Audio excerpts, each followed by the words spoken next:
একটা ভিডিওতে আপনাদেরকে আমি দেখিয়েছিলাম আমাদের গাছের এই বেগুনটা কাটতে, তো এবং ছাদের ভিডিও করা হয়েছে। তো তখন আমি বলেছিলাম বাসায় যে এই বেগুনটার ভাজি করব, এটা নিয়ে অন্য আরেকটা ভিডিও করব। তো এখন সেটাই করছি। তো এই যে আমাদের বেগুনটা, সবাই কিন্তু কমেন্টে মাশাআল্লাহ বলবেন। তো এখন আমি বেগুনটাকে ধুয়ে কেটে নেব। তো এটা কাটার পর্যন্ত আপনারা আমাদের সাথে থাকুন। তো এই যে আমার বেগুনগুলো কাটা শেষ, এখন আমি এগুলোকে ধুয়ে নেব।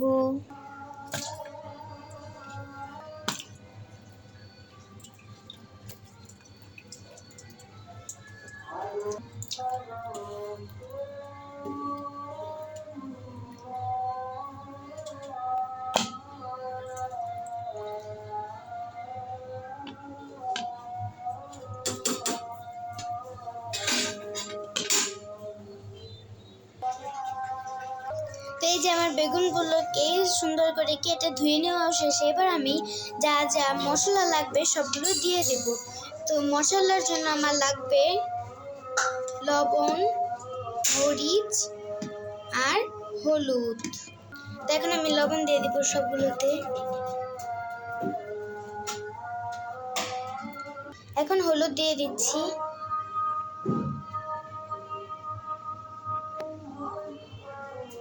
এখন মরিচ দিয়ে দিলাম।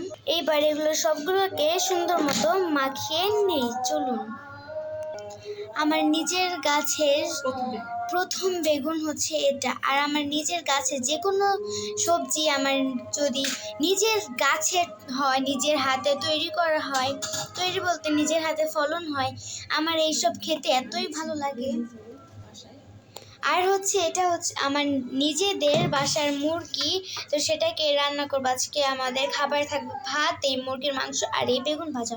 তো এখন আমি বেগুনটাকে মাখিয়ে নিই মশলা দিয়ে। তো এই যে আমার সবগুলো বেগুনি মশলা দিয়ে মাখানো শেষে এইবার আমি এটাকে 5 মিনিটের জন্য রেস্টে রেখে দেবো। 5 মিনিট পর আপনাদের সাথে আবারও দেখা হবে। ফিরে আসছি 5 মিনিট পর।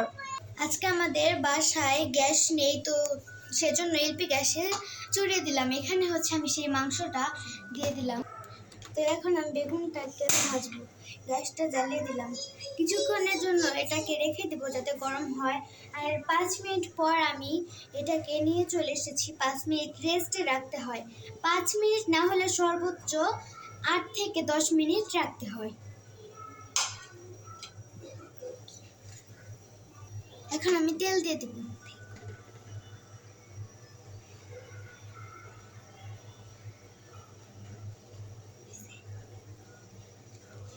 তেল দেওয়া শেষ।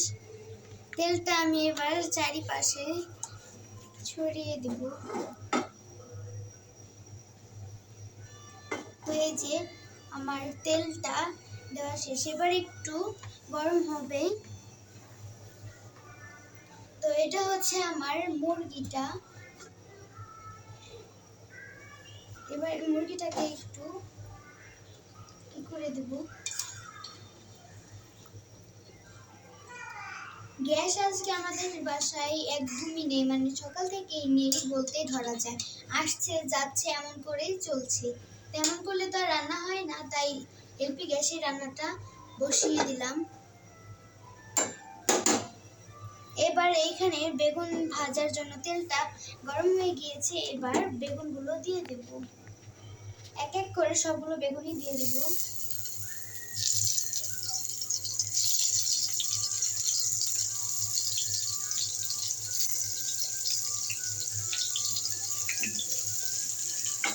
এবার চুলাটা একটু কমিয়ে দিব যাতে বেগুনের যে মশলাগুলো সেগুলো মশলা সহ তেলগুলো যাতে ছিটে না পড়ে। এটা আমি আমার আম্মুর কাছ থেকে শিখেছি যে যখন কোনো কিছু রান্না করব তখন চুলাটা একটু লো করে দেব, তাহলে আর কোনো কিছু ছিটে যাবে না।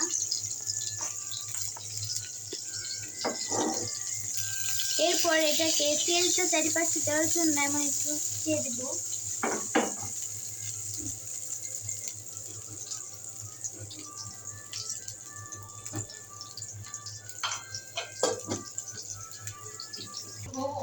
তো এখন আমি এটাকে আরো কিছুক্ষণের জন্য রেখে দেবো। পাশে মুরগিটা আবারও দেখানো হলো, মুরগিটাকে এবার সুন্দর করে কষানো হবে।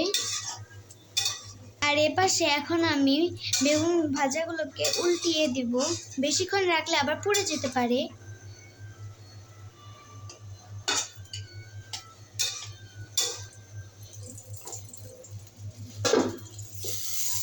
লাল লাল হয়ে গেছে মাশাআল্লাহ। তো এখন আবার গ্যাস চলে এসেছে, তাই এখন আবার ওপরে নিয়ে এসেছি। বেগুন ভাজাগুলোকে আমি উল্টিয়ে দিয়েছি। আমি না বেগুন ভাজা যখন দেখছিলাম বা আমার আম্মু দেখছিল, আমরা সবাই বলছিলাম বা ভাবছিলাম যে নিজের গাছের বেগুন, তো শুধু বেগুন না, যে কোনো সবজি নিজের গাছের হলে মনে আলাদাই একটা প্রশান্তি থাকে। তো এই যে আমাদের মুরগিটা, তো এই হচ্ছে আমার মুরগির রান্না করা ডান। আর এই যে গাছের বেগুন ভাজা, এটাও ডান। আজকের মতো বিদায় নিচ্ছি, দেখা হবে অন্য কোনো ভিডিওতে। তার সাথে আমার সাথে থাকবেন। আসসালামু আলাইকুম, আল্লাহ হাফেজ।